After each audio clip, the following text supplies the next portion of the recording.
কাশ্মীর হলো ভারতের একমাত্র মুসলিম উপনিবেশিত অঞ্চল, যেখানে মুসলিমরাই সংখ্যায় বেশি বসবাস করে।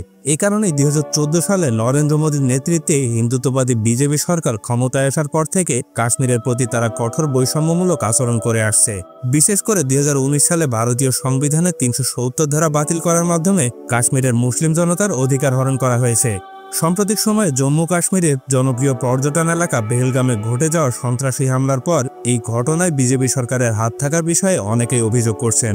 অতীতে কাশ্মীরের পুলওয়ামা হামলার ঘটনাও ঠিক একইভাবে তীব্র বিতর্ক ও ষড়যন্ত্র তত্ত্বের জন্ম দিয়েছিল। সমালোচকেরা মনে করছেন সাম্প্রতিক সময়ে এই হামলা বিজেপি সরকারের হিন্দুত্ববাদী রাজনৈতিক সুবিধা অর্জন এবং কাশ্মীরের জনগোষ্ঠীর উপরে নিয়ন্ত্রণ প্রতিষ্ঠার কৌশল হতে পারে। স্বাগতম এক্সপ্লেনেশনের আরেকটি রহস্যময় এপিসোডে। আজকে আমরা জানব বিজেপি সরকার কাশ্মীরকে কিভাবে তাদের রাজনৈতিক স্বার্থে ব্যবহার করে আসছে সে সম্পর্কে। ভিডিওটি সম্পূর্ণ দেখার অনুরোধ রইল। আর যারা আমাদের চ্যানেলে নতুন তারা অবশ্যই পাশে থাকা সাবস্ক্রাইব লেখাতে প্রেস করে বেল আইকনের অপশনটি সিলেক্ট করবেন। 1949 সালে ভারতীয় সংবিধানে জম্মু ও কাশ্মীর সম্পর্কে একটি বিশেষ ধারা অন্তর্ভুক্ত করা হয়, যা 370 ধারা হিসেবে পরিচিত। এই ধারায় জম্মু ও কাশ্মীর রাজ্যকে অনন্য স্বায়ত্তশাসন ও বিশেষ মর্যাদা প্রদান করা হয়েছিল।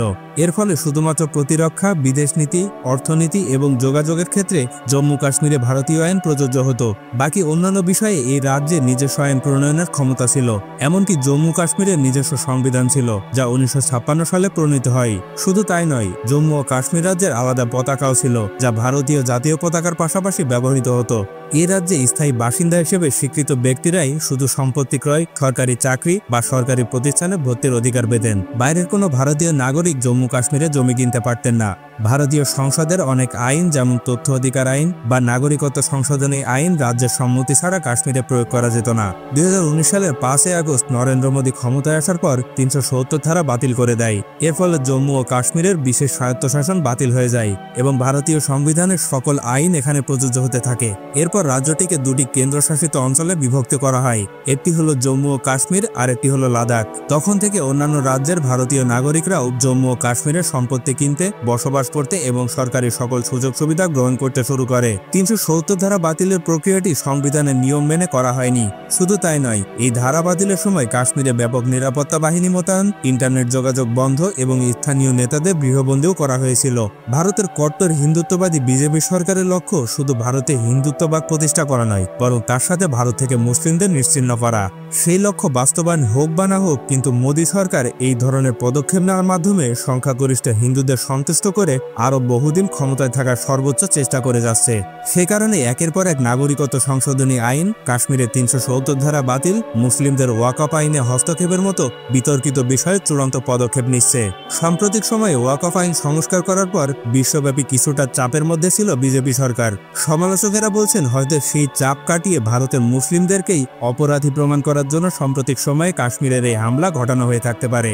কাশ্মীর উপত্যকায় কমপক্ষে ভারতীয় 5 লক্ষ নিরাপত্তা কর্মী মোতায়েন থাকে। পেহেলগাম কিছুটা দুর্গম পর্যটন এলাকা এবং এখানে সবসময় কড়া নিরাপত্তা ব্যবস্থা থাকে।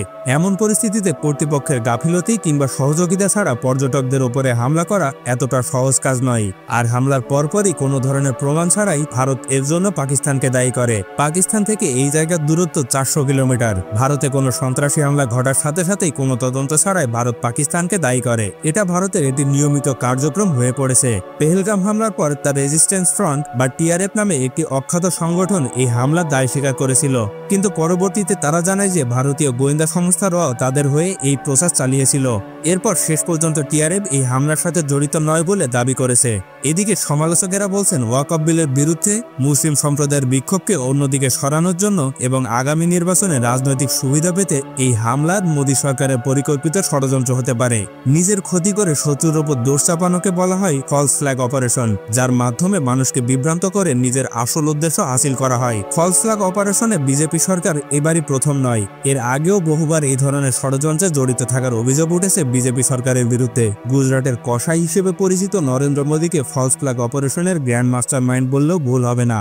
2002 সালে গুজরাট দাঙ্গার সূত্রপাত হয়েছিল সবরমতী এক্সপ্রেস নামে একটি ট্রেনে হিন্দু তীর্থযাত্রীদের কামরায় আগুন ধরিয়ে দেওয়ার ঘটনাকে কেন্দ্র করে। সেই ঘটনা কারা ঘটিয়েছে তার কোনো তদন্ত না করেই দোষ চাপিয়ে দেওয়া হয় মুসলিমদের ওপরে।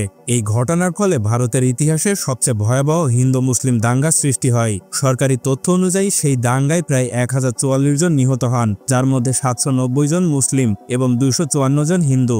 সেই সাথে প্রায় লক্ষাধিক মুসলিমকে তাদের ঘরবাড়ি থেকে উচ্ছেদ করা হয়। সেই ভয়াবহ দাঙ্গায় লক্ষ লক্ষ মানুষের ক্ষতি হলেও লাভ হয়েছিল একজনের, আর সেই ব্যক্তি হলো নরেন্দ্র মোদী। তৎকালীন গুজরাটের মুখ্যমন্ত্রী নরেন্দ্র মোদী হিন্দু দাঙ্গাবাজদের প্রশ্রয় দিয়ে ভারতীয় হিন্দুত্ববাদীদের সুপ্রিম লিডার হয়ে যান, যার ফলাফল হিসেবে নরেন্দ্র মোদী বর্তমানে ভারতের প্রধানমন্ত্রী হতে পেরেছেন বলে অনেকেই মনে করেন। সাম্প্রতিক সময়ে পেহেলগাম হামলার মতো আরও একটি ফলস ফ্ল্যাগ অপারেশনের উদাহরণ হল 2019 সালের পুলওয়ামা হামলা। 2019 সালের 14 ফেব্রুয়ারি জম্মু ও কাশ্মীরের পুলওয়ামায় একটি সন্ত্রাসী হামলায় 40 জন সিআরপিএফ বা কেন্দ্রীয় রিজার্ভ পুলিশ বাহিনীর জওয়ান নিহত হন। তৎকালীন জম্মু ও কাশ্মীরের গভর্নর সত্যপাল মালিক বলেন, গোয়েন্দা সূত্রে হামলার হুমকির খবর পাওয়ার পর সিআরপিএফ জওয়ানদের জম্মু থেকে শ্রীনগরে স্থানান্তরের জন্য একটি বিমানের অনুরোধ করা হয়েছিল, কিন্তু কেন্দ্রীয় সরকার এই অনুরোধ প্রত্যাখ্যান করেন। ফলে জওয়ানদের সড়ক পথে যেতে হয় এবং শেষ পর্যন্ত হামলার শিকার হতে হয়। এই বিষয়টি সত্যপাল মালিক নরেন্দ্র মোদীকে জানালে তিনি তাকে চুপ থাকতে বলেন এবং জাতীয় নিরাপত্তা উপদেষ্টা অজিত দেবপাল তাকে এই বিষয়ে নীরব থাকার পরামর্শ দেন। সেই হামলা চালাতে 300 কেজি বিস্ফোরক বহনকারী একটি গাড়ি ব্যবহার করা হয়েছিল। নিরাপত্তা বিশ্লেষকেরা প্রশ্ন তোলেন, কাশ্মীরের মতো উচ্চ নিরাপত্তা অঞ্চলে এত বিপুল পরিমাণ বিস্ফোরক গাড়ি কিভাবে পৌঁছালো? পুলওয়ামা হামলার প্রতিক্রিয়ায় ভারত পাকিস্তানের বালাকোটে বিমান হামলা চালায়। এর মাধ্যমে নরেন্দ্র মোদী সরকারের নিরাপত্তা ব্যর্থতা নিয়ে আলোচনার বদলে ভারতীয় গণমাধ্যমে মোদীকে শক্তিশালী নেতা হিসেবে উপস্থাপন করা হতে থাকে। পুলওয়ামা হামলার মাত্র কয়েক মাস পরেই 2019 সালের লোকসভা নির্বাচন অনুষ্ঠিত হয় এবং সেই নির্বাচনে নরেন্দ্র মোদী জয়লাভ করেন। ভারতের বিরোধী দলগুলো সেই সময় পুলওয়ামা হামলাকে ভোট পাওয়ার জন্য এক ষড়যন্ত্র হিসেবে আখ্যা দিয়েছিল এবং এত বছর পরও পুলওয়ামা হামলার সঠিক কোনো তদন্ত রিপোর্ট ভারত সরকার প্রকাশ করেনি। আজকে এ পর্যন্তই। দেখা হবে আরেকটি লজিক্যাল এপিসোড নিয়ে। ততক্ষণ পর্যন্ত ভালো থাকবেন, সুস্থ থাকবেন। পরবর্তী ভিডিও কি সম্পর্কে দেখতে চান সেটা অবশ্যই আমাদের কমেন্ট করে জানাবেন। আর ভিডিওটি ভালো লাগলে লাইক এবং সাবস্ক্রাইব করতে ভুলবেন না। ধন্যবাদ।